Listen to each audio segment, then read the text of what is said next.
रक्सी किन खानु पर्यो होला? रक्सी खाएर के फाइदा छ?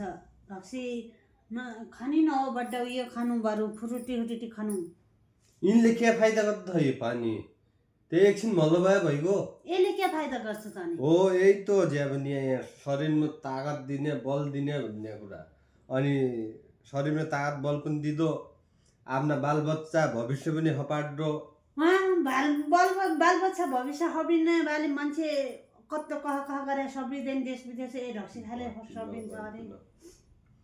त्यो सब्रिने भइ त सारा खाँदा एकै मुख खाँदो बालबच्चा भविष्य लागि खाँदान भन्छ भट्टीमा गइकन।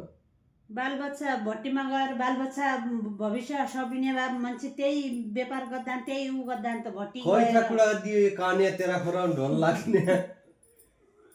हाम्रा बालबच्चा भविष्य नहब्रे पनि भट्टीवाली बालबच्चा भविष्य उज्जवल हुँदैन, हब्रिँदैन।